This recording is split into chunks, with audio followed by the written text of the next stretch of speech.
Existe um valor mínimo, professor, para a gente conseguir adquirir uma ação, comprar uma ação na Bolsa? Olha, essa tua pergunta ela é muito comum, tá? É importante a gente entender que existem dois mercados de Bolsa de Valores, que é o mercado à vista, que ele funciona com um número certo de ações, são 100 ações, vira, na verdade, um pacote de ações, que a gente chama de lote, Tá. ou eu vou para o mercado fracionário. O mercado fracionário ele tem menor liquidez, as pessoas elas negociam menos ações no mercado fracionário. Então, qual é o valor de uma ação, né? Uma ação, por exemplo, pode me custar R$50. Com R$50 eu já posso entrar no mercado. Mas para eu comprar um lote de ações, é 100 vezes esse valor. O problema é que se eu comprar uma única ação, o que eu vou pagar de taxas, o que eu vou pagar de emolumentos, o que eu vou pagar de valores para poder manter essa única ação, o valor é um pouco maior do que aquilo que me custa, então não compensa.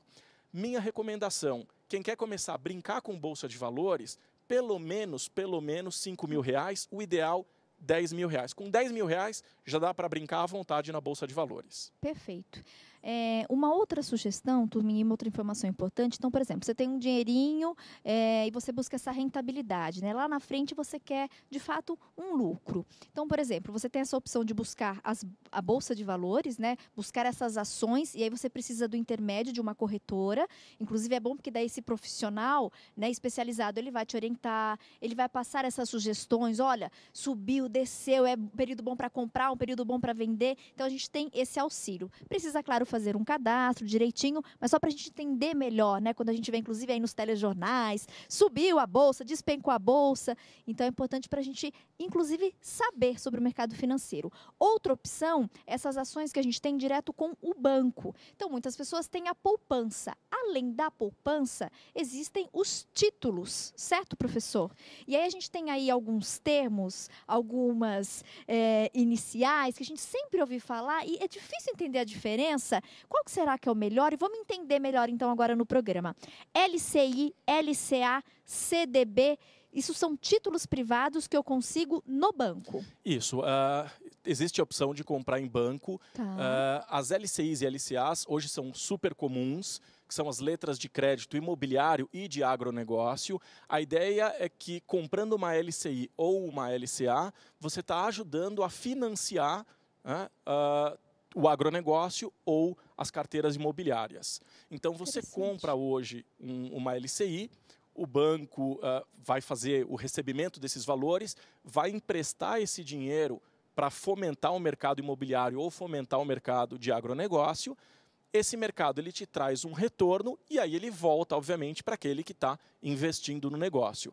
Também hoje é garantido pelo fundo garantidor até R$250.000. Então hoje até R$250.000 por CPF não existe absolutamente nenhum risco envolvido. Então é muito tranquilo para quem quiser investir. Agora, qual é o problema do LCI e do LCA que poucas pessoas falam?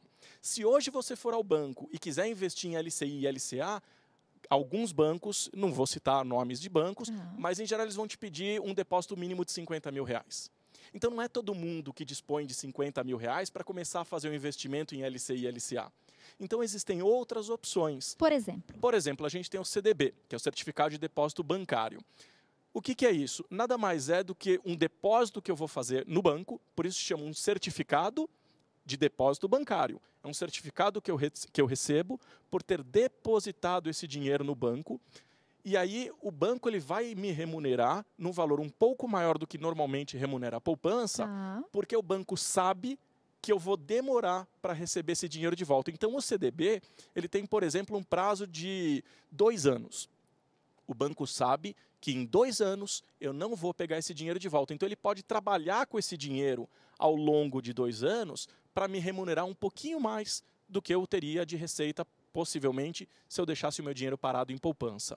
Acaba rendendo mais, então, no CDB? O CDB, teoricamente, ele rende mais. Obviamente, eu preciso fazer as avaliações, a gente precisa olhar taxas, porque existem taxas, né, que os bancos cobram para poder trabalhar, mandar contrato, ter isso disponível, mas em geral ele é mais interessante que a poupança. Agora, o que a gente não pode esquecer, e muita gente tem falado disso, é o Tesouro Direto. Tá? Tesouro Direto nada mais é do que eu financiar as contas do governo. Então o governo precisa de dinheiro para poder fazer as suas obras, para poder fazer aquilo que ele precisa.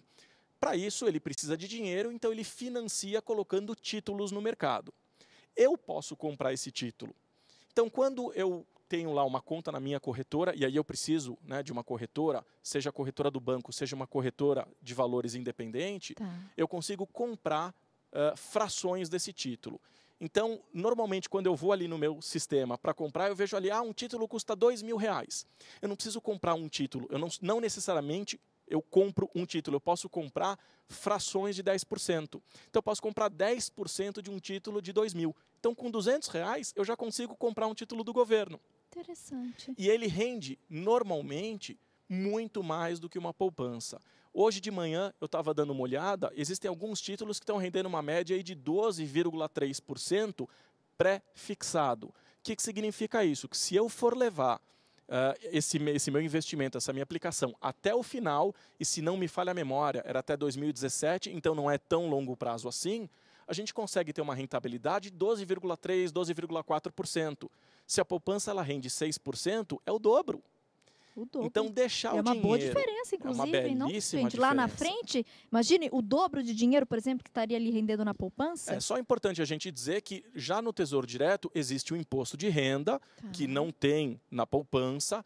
Existem alguns outros encargos, algumas outras taxas que eu preciso pagar no Tesouro, que eu não pago na poupança. Mas ainda assim, a diferença ela é muito grande. Mas no caso do Tesouro Direto, eu também preciso desse intermédio de uma corretora, como no caso das ações da Bolsa, para eu conseguir adquirir esse título. Isso, precisa ter uma conta numa corretora. Agora, as pessoas não precisam ficar preocupadas, não. É super fácil, entrar, quer dizer, entrar no site, coloca, por exemplo, lá no nosso oráculo, né? Corretora de valores, aí sai um monte de corretoras, ou entra no site da Bolsa de Valores, tem lá toda a listagem das corretoras. Procura uma corretora, dá uma olhada, dá uma ligadinha, pergunta como funciona. É super simples, faz o cadastro e já começa a operar. Nada de dificuldade. Perfeito, adorei nosso bate-papo. Pena que hoje o tempo acabou, professor, mas na segunda-feira que vem quero o senhor de volta, pode ser? Pode. E aí a gente vai falando mais sobre essa questão de educação financeira e sobre esses termos, né, que a gente sempre lê em jornais, sempre vê na TV, sempre escuta no rádio, e às vezes tem um pouquinho de dificuldade de entender e compreender. E a nossa intenção nesse mês de janeiro é justamente explicar um pouquinho mais para o nosso público. E a partir daí despertar a curiosidade e aí cada um vai buscando também mais informações e quem sabe faz aí um bom investimento. Obrigada, viu, professor Borô? Uma ótima semana e até a próxima segunda. Para todos nós, muito obrigado. Turminha, e qualquer dúvida, qualquer perguntinha, manda pra gente durante essa semana e aí na próxima segunda o professor Borô pode esclarecer a sua dúvida. Intervalo rápido e na sequência eu volto com dica de pintura, tem passo a passo com Eliana Rolim.